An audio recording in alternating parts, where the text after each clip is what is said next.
कार्यकर्ता जो भी चुनाव हो,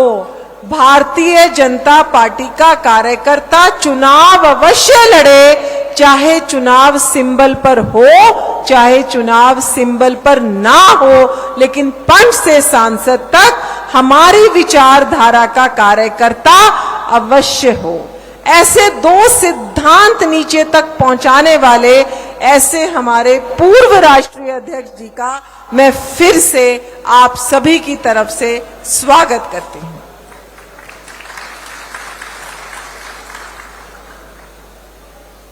भाई एक बात बिल्कुल मजा नहीं आ रहा इतने भव्य कार्यक्रम में कि अभी भी बहुत आवाज आ रही है आप सबकी तरफ से। पीछे बैठे हुए, पीछे खड़े हुए कार्यकर्ता लगातार आवाज कर रहे हैं। मेरी आप सबसे करबद्ध प्रार्थना है कि 15 थोड़ा सा छोटा सा कार्यक्रम है, हम सब शांति बनाए रखेंगे। साथ ही मंच पर उपस्थित हमारे यशस्वी मुख्यमंत्री, जो ऐसे मुख्यमंत्री हैं जो 24 गुना 7 एक हरियाणवी को उपलब्ध है, भारतीय जनता पार्टी के कार्यकर्ता को भी उपलब्ध है और एक हरियाणवी को भी उपलब्ध है, जिन्होंने हमारे 2.5 करोड़ से भी ज्यादा हरियाणवियों को अपना परिवार माना है और लगातार मेहनत के साथ, नई ऊर्जा के साथ एक हरियाणवी को अपने साथ जोड़ते हुए हरियाणा में भाईचारा हो, चाहे हरियाणा में नई नई योजनाएं हो, चाहे हरियाणा की ईमानदारी से राजनीति हो, ऐसे हर क्षेत्र में हर रोज एक मिसाल कायम करते हुए हरियाणा को एक नई ऊंचाई पर लेकर जाने वाले ऐसे मुख्यमंत्री आज हमारे बीच में हैं। उनका भी हम यहां पहुंचने पर स्वागत करते हैं, अभिनंदन करते हैं। नारी शक्ति की एक पहचान डॉक्टर सुधा यादव जी, जो एक वीरांगना हैं और हमारी केंद्रीय पार्लियामेंट्री बोर्ड की सदस्य हैं, उनका भी आज हम यहां पहुंचने पर स्वागत करते हैं, अभिनंदन करते हैं। साथ ही हमारी प्रदेश की उपाध्यक्ष बहन बंतो कटारिया जी, हमारे जिलाध्यक्ष भाई मनदीप राणा जी, हमारे भाई असीम गोयल जी, जिनकी विधानसभा में आज ये कार्यक्रम हो रहा है, बहन संतोष सारवान जी, डॉक्टर पवन सैनी जी, हमारे यहाँ से मेयर बहन अक्षिता सैनी जी और हमारे सभी ज्येष्ठ व श्रेष्ठ कार्यकर्ता बंधु, आप आज यहाँ इतनी बड़ी संख्या में पहुंचे हैं। आप सभी का इस कार्यक्रम में वंदन है, अभिनंदन है और इस कार्यक्रम में पहुंचने के लिए आप सभी का हृदय की गहराइयों से धन्यवाद भी है। आप सभी को मेरी राम राम, आप सभी को मेरी शाम शाम ते सत श्री अकाल। आज हम जिस महान विभूति को याद करने के लिए एकत्रित हुए हैं, मुझे विषय दिया गया है कि डॉक्टर श्यामा प्रसाद मुखर्जी, जिन्होंने स्वतंत्र भारत में पहली बार उद्योग एवं आपूर्ति विभाग को संभाला, जो विपक्ष में होते हुए भी अपनी कर्तव्य निष्ठा, अपनी ईमानदारी, अपने परिश्रम के लिए जाने जाते थे। सरदार पटेल और महात्मा गांधी जी के कहने पर जवाहरलाल नेहरू जी ने उन्होंने अपने कैबिनेट में उनको उद्योग एवं आपूर्ति मंत्री बनाया। उद्योग एवं आपूर्ति मंत्री बनने के बाद 6 अप्रैल 1948 को, हालांकि उनका कार्यकाल केवल 2.5 साल का रहा, 6 अप्रैल 1948 को वो एक बहुत बड़ी औद्योगिक नीति स्वतंत्र भारत में पहली बार लेकर आए और उस नीति में उनके 4 प्रमुख बिंदु थे कि जिन बिंदुओं पर उन्होंने काम किया। 4 ऐसे विषय जिनके ऊपर आज हमारे प्रधानमंत्री मोदी जी भी काम कर रहे हैं कि रेल, किस तरीके से रेल का जाल बिछे पूरे भारत में, किस तरीके से हवाई जहाज, किस तरीके से एयरपोर्ट्स उपलब्ध हों, कैसे हम रक्षा उपकरणों में स्वतंत्र हों, कैसे हम परमाणु ऊर्जा में काम करें और अगर आज आप देखोगे प्रधानमंत्री नरेंद्र मोदी जी भी उसी तरीके से काम कर रहे हैं। आज वंदे भारत ट्रेन हो, चाहे पहली भारत की हाइड्रोजन ट्रेन हो, जिस ट्रेन को झंडी दिखाने के लिए 17 जुलाई को हमारे यशस्वी प्रधानमंत्री हमारे हरियाणा में जींद में सुबह 10 बजे आ रहे हैं। और उस कार्यक्रम में आने के लिए मैं सारी की सारी अंबाला की सरदारी को आज निमंत्रण देती हूं कि आप सभी 17 जुलाई को सुबह हाइड्रोजन ट्रेन, जो भारत की पहली ट्रेन है, वो हरियाणा की धरती से स्टार्ट हो रही है, उसमें आप सभी जींद में आमंत्रित हैं। उसी तरीके से जो श्यामा प्रसाद मुखर्जी ने एयरपोर्ट्स, विमान के लिए जो सोच रखी, आज मोदी जी का विजन है कि चप्पल पहनने वाला गरीब आदमी भी हवाई जहाज से सफर कर सके। जिस तरीके से बड़ी संख्या में उन्होंने एयरपोर्ट्स का पूरे के पूरे भारत में छोटे छोटे शहरों से जोड़ने का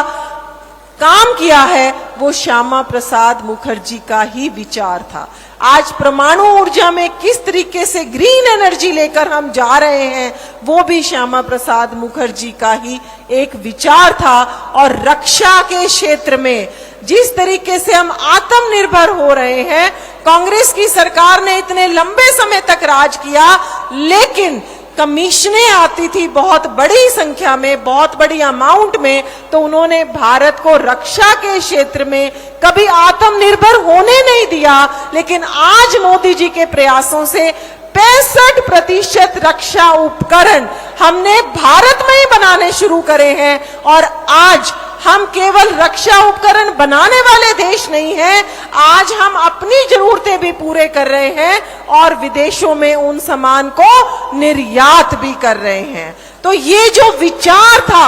आत्मनिर्भरता का, ये श्यामा प्रसाद मुखर्जी की देन थी। अंग्रेजों ने लंबे समय तक देश को स्वतंत्र रखा और साथ ही साथ उन्होंने देश को पैरों पर खड़े होने नहीं दिया। वो रॉ मटेरियल, कच्चा सामान भी हमारा था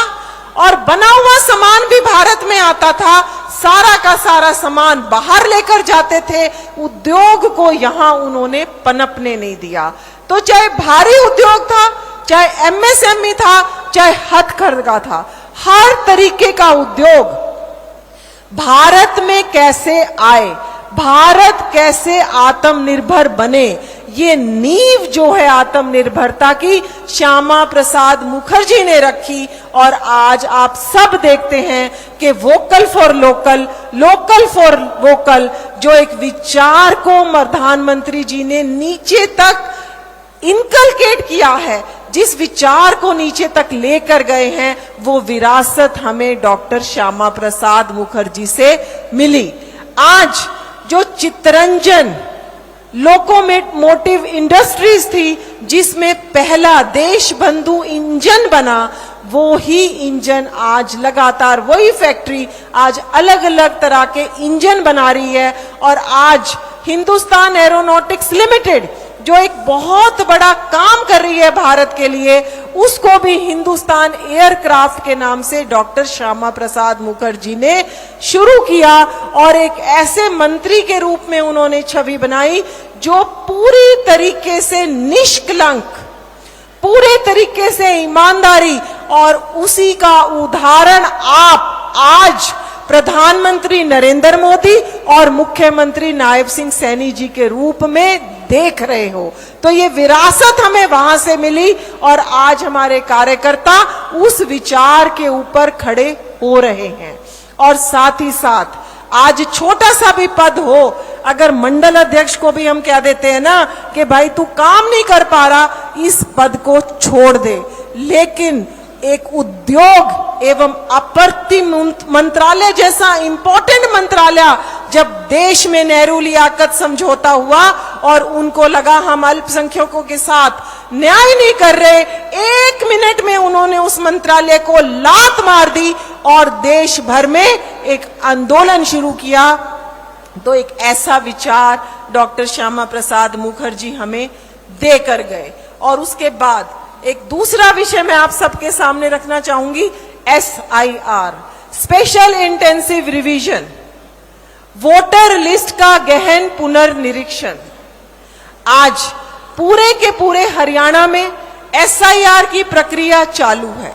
50% के करीब काम हम लोग कर चुके हैं, लेकिन आज अंबाला जिले के इतनी बड़ी संख्या में कार्यकर्ता यहां पहुंचे हुए हैं, तो मेरी आप सबसे प्रार्थना है कि कोई भी कार्यकर्ता